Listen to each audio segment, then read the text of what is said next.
দেশের বিভিন্ন স্থানে সভা সমাবেশ ও মানববন্ধন নিয়ে আরো জানাচ্ছেন নাদিরা সুলতানা।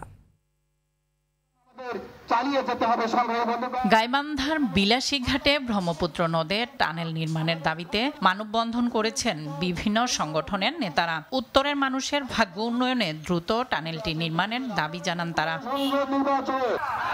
পিআর পদ্ধতিতে জাতীয় নির্বাচন সহ 5 দফা দাবিতে পটুয়াখালীর রাঙাবালিতে বিক্ষোভ মিছিল সমাবেশ করেছে ইসলামী আন্দোলন বাংলাদেশ।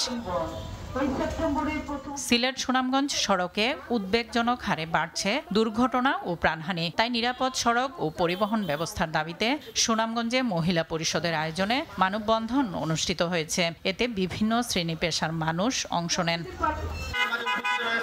দেশের সকল প্রাথমিক বিদ্যালয়ে ধর্মীয় শিক্ষক নিয়োগের দাবিতে দিনাজপুরে মানববন্ধন কর্মসূচি পালিত হয়েছে। স্থানীয় উলামায়ে কেরাম ও ধর্মপ্রাণ মানুষ এই কর্মসূচিতে অংশ নেন। কুষ্টিয়া সাংবাদিক ইউনিয়নের সাধারণ সভা অনুষ্ঠিত হলো। শিল্পকলা একাডেমি মিলনায়তনের সভায় বাংলাদেশ ফেডারেল সাংবাদিক ইউনিয়নের ভারপ্রাপ্ত সভাপতি উবাইদুর রহমান শাহিন উপস্থিত ছিলেন। মফস্বল সাংবাদিকদের উপর একটা জুলুম করেন, শুধু অবিচার নয়। যে গুরুত্ব মফস্বল সাংবাদিকদের দেওয়া দরকার ছিল তা কিন্তু দিচ্ছে না। দেশের বাজারে চালের দাম স্বাভাবিক রাখতে ভারত থেকে 4 দিনে হিলি স্থলবন্দর দিয়ে 13,000 মেট্রিক টন চাল আমদানি হয়েছে। এতে বন্দরের পাইকারি মোকামে কমেছে দাম।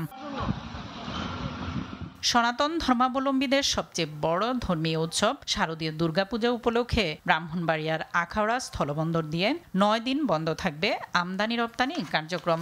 তবে এ সময় শুল্ক স্টেশনের কার্যক্রম ও পাসপোর্ট যাত্রী পারাপার স্বাভাবিক থাকবে। এদিকে কুড়িগ্রামের সোনাহাট স্থলবন্দরেও টানা 7 দিন বন্ধ থাকবে আমদানি রপ্তানি।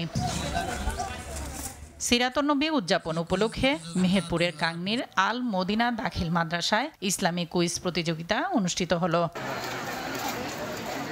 শিক্ষার্থীদের বিজ্ঞান মনস্কভাবে গড়ে তোলার উদ্দেশ্যে সাভারে গণিত ও বিজ্ঞান অলিম্পিয়াড অনুষ্ঠিত হলো। সাভার মডেল কলেজে আয়োজিত প্রতিযোগিতায় 80টি স্কুলের 5ম থেকে 10ম শ্রেণীর প্রায় 4,000 শিক্ষার্থী অংশ নেন।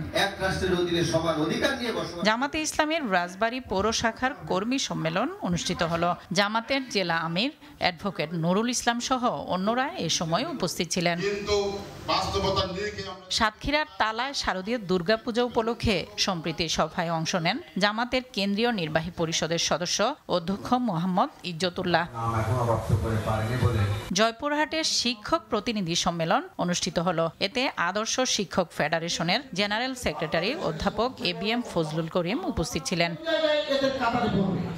মানিকগঞ্জে মুন্নু স্মৃতি প্রমিলা ফুটবল টুর্নামেন্টে চ্যাম্পিয়ন হয়েছে জয়পুরহাট প্রমিলা নারী ফুটবল দল। পরে বিজয়ীদের মাঝে পুরস্কার বিতরণ করেন বিএনপির চেয়ারপারসনের উপদেষ্টা মণ্ডলীর সদস্য আফরোজা খানম রীতা।